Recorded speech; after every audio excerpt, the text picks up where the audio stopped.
the bottom for you to ask questions. I'm Riley. I'm Emma. I'm Graham. And we're going to start with our robotic scouting presentation.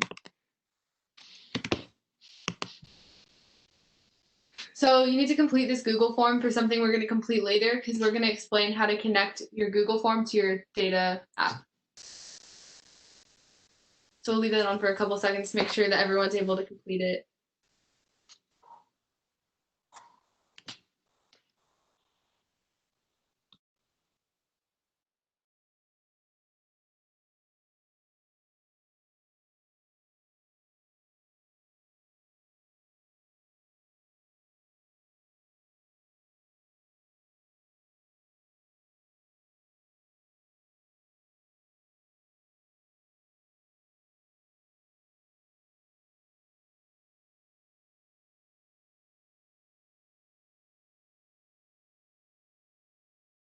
Okay, we're going to move on. All right, why should you make a scouting app? So you can pre-strategize with alliance members before a match. You work well with your alliance mates, find out what other teams are good at, and measure the accuracy of other teams. You can reach out to other teams in your community to strategize. So a scouting app is also a final selection tool. You can find out which teams you'll work best with in alliance, compare team scores and strengths, and easily collect data for selection. And in between event strategies, you can figure out which components teams do well to strategize, find teams you work well with and work with them in between competitions, and collect good ideas and edit your robot as needed. So with the scouting app, you'll be able to answer how other teams work with other teams, how well they scored in the match, and how well they do between competitions. And then we made a Google form to do during the match to collect data. So that's a link to our form, and having a Google form will make submitting information much easier, and you can fill it out during the match. And I'm actually going to click on the form to go through it to kind of explain how we organize all of our questions. So this is our scouting form. We have different sections of the form. So the first one is the pre-match questions, like your name, if you're a teammate or parent, because we allowed our teammates and parents to scout, so that way everyone was able to be involved in it. What team number you're scouting, the team alliance color, the event, because those were the two events we were going to go to this year, and then what round, because that makes it easier to find all of our data. What match number and did they show up, because at the first competition we were actually able to go to our first competition, so there are a lot of teams that weren't able to make it due to all the stuff going on, so we just put that to make sure that we could filter out the people who weren't there, so that way the data wasn't skewed. And then we have in the match questions, like did they get off the line in the autonomous period, how many power cells, and all of those types of questions. And one other thing that's really important that we have up here is did not attempt, because if you put did not attempt, that shows that the robot isn't capable of doing that, but 0 could be like they tried to and they didn't do it, like that type of stuff, just to differentiate between the two options. And then we have all those questions. And then we got to the end game questions, again with did not attempt instead of like got disabled before parked. We just had that in case the robot didn't go for an end game strategy and or we have the other options for attempted but failed to do so. And then the post game questions are after the match is completely finished, like what stage, any penalties, and the points for each alliance.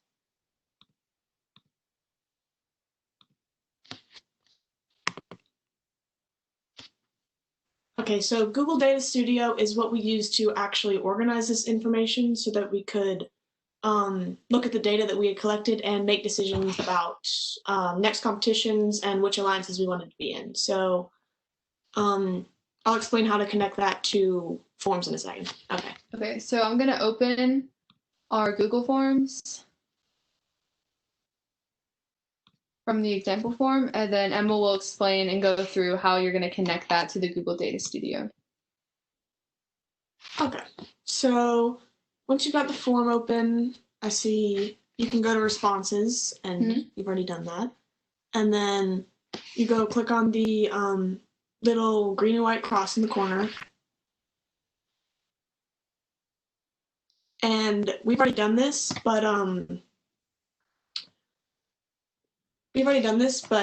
you click the option for create a new spreadsheet and then hit create, and it takes you to this page. Yes, so this is our spreadsheet that we made with all the data we collected from you guys earlier with the QR code.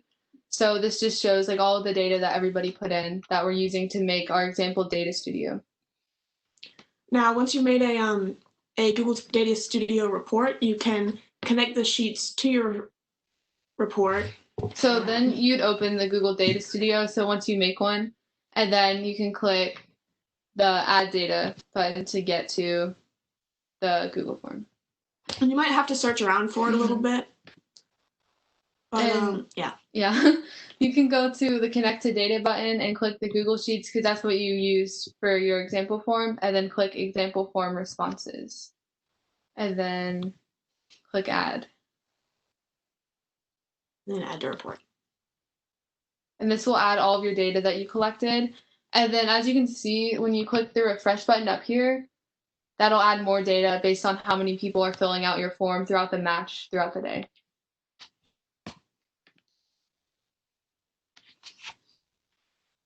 Is there any questions? If you guys have any questions so far, I know it's kind of a lot going on, so you can just add to the Q&A section and we can help answer any questions that you guys have.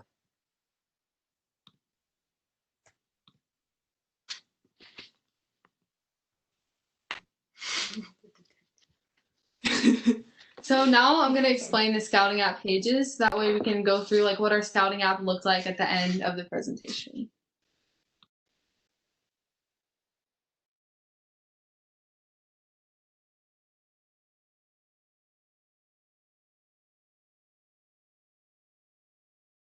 So this is our first page. I'm going to open it up and go through our actual thing, but I'm just going to explain the pages that we made. So this is the basic stat pages that just had like autonomous period, did they attempt to spend color wheel, end game, those types of things. And then team scouting. This helps differentiate between the teams. So let's say you were scouting our team, which is 6910. You could click 6910 and look at all their data throughout the entire competition. And then this is page 2 that had the color wheel points and the end game points. Open our data studio and explain how all the pages work for that. So this is our first page. It has all the team numbers. This is kind of just a big overview. There's really no way to like select certain things. This is just an overview of all of our data. Has all the team numbers we scouted at our competition, all the timestamps of what day that we did, and the record count, and then the low attempts, low accuracy, low points, high attempts, and high accuracy. And then these are just a few like easy things to look at to figure out what most teams were doing at the competition. And next is our team scouting page. So you can select these to figure out things like to help you differentiate teams. So let's say we only want to look at Gainesville. We could click only, then team name. Let's use our team as an example. So you could select that team, and then everything comes up for all of what we were able to do and additional comments that people came and put in. And then the next page has just color wheel points. So that's just the wheel scouting. And a lot of teams, as you can see, didn't try the wheel at the first event. So you see a lot of null, which just means that they didn't attempt to do that. Or you'll see teams that attempted to but didn't make any or didn't spin any. So that would be 0. And then the same things over here with all of that. And the last page is just for endgame. And we have some of our notes about the endgame. And then team number, what they did, and how many points they got, and how many matches they did that in.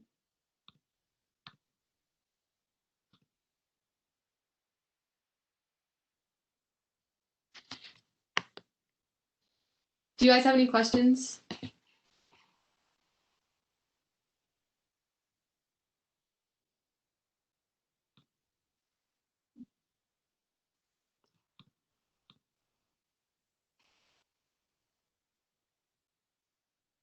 Yes, I can put the link in the chat for the presentation.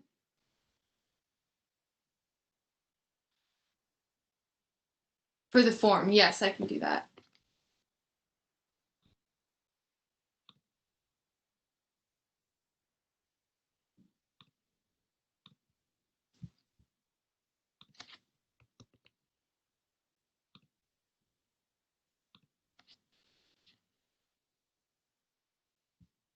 I think our chat is disabled.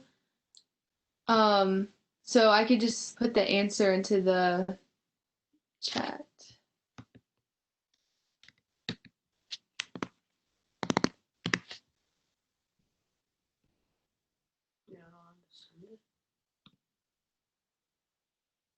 I don't think it's letting us send anything through the chat, so we might need to have the moderator send it because it's not letting us do that. But we can also go through how it'd be helpful for the coming season when people have to stay at home. So with scouting, they're going to be sharing all the presentations to home. So you can have all of the people that aren't able to go to the competition in person. They get to pull up the scouting app and watch the teams live from home and be scouting to help with the people that are at the competition. So that's a lot of stuff that's really easy to do from home if people aren't able to go to the competitions. And that's also really helpful for the drive team. If you have like one strategy member that's at the competition, if everyone's completing the scouting from home, that way nobody at the competition has to worry about it. And then they can send all the information over to their drivers and strategy team at the competition so they're able to analyze it and make selections for finals. Mm-hmm.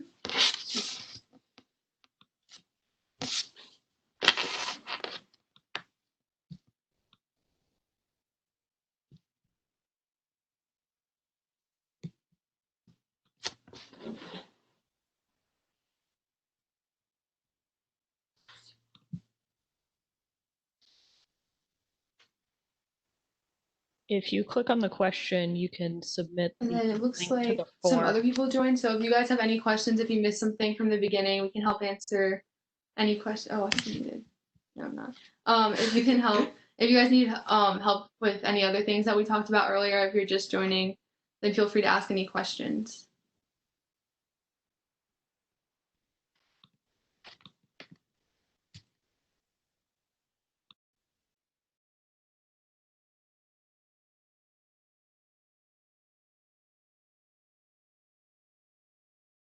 Also, I'm going to share my screen again really quick to show how you can contact us if you need to contact us if you have any questions.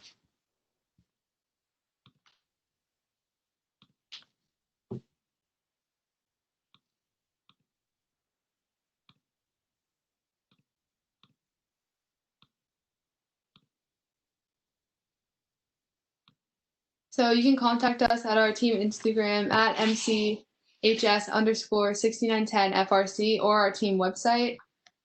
If you have any questions, there's an area on our website where you can just type in the contact us section and ask any questions, and then it gets sent to our email, and then we can answer through there too.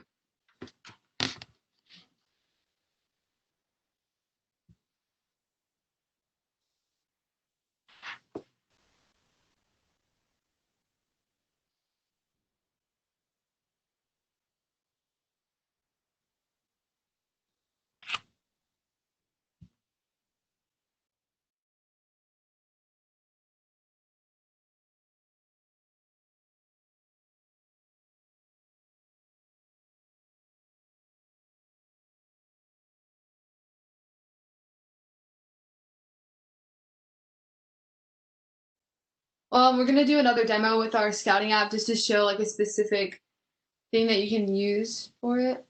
So we're going to go to our app and go to the team scouting. So if you need someone, let's say you need someone for an alliance that's good at low balls. So you could look at the main page for that on basic stats that shows like low attempts, low accuracy, low points. So you could look at that. So when you look at their accuracy you could look for the teams that have the higher numbers of accuracy for that. And you could go over to this section. So let's look at all teams.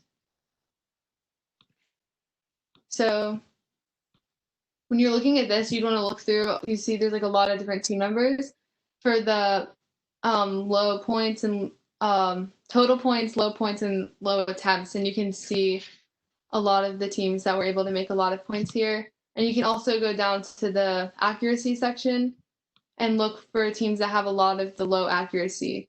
So you can see right here, they had 75% accuracy. Then they could go over to their team name and see that that's 5132. or like this team has 85.71 low accuracy, or you just like look for a lot of the teams. And this one has 100% low accuracy, which is like really awesome. So that's 3344. So then you'd know if you want a team that has low accuracy to select their team because they're really good at doing that. And that's just the same for all the other things if you want someone who's really good at a certain thing that you need. And also it's important to look at the additional comments too, because if you have a team, like let's say they're really good at getting the high target and your team can't get the high target, so you think you'd work well together. If you look at the additional comments and let's say it says for their team for almost every match, got disabled by the end, or like they were being rude and not working well with their other alliance members, then you might not want to select them, even if they had the highest accuracy for something. You want to really make sure that you're going in and looking at everything instead of just one specific thing to make sure that you could easily work with them too.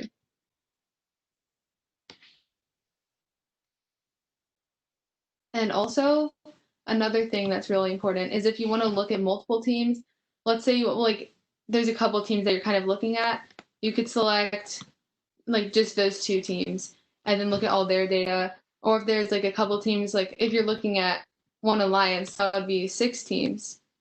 You could look at all the things that that alliance is doing throughout the day and all of that.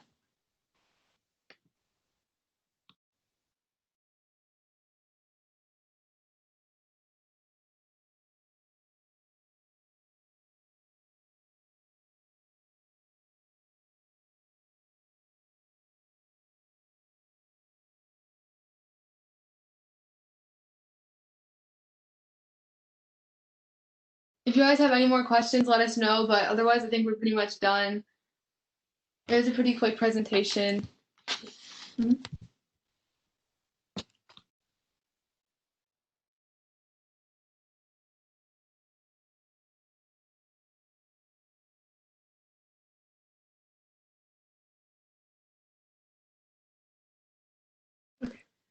All right, I think we're pretty much done. Thank you everyone for joining. If you have any questions, you can reach out to our team or you can watch this on YouTube later too. And if you have any questions, just don't feel afraid to reach out and we'll get back to you soon.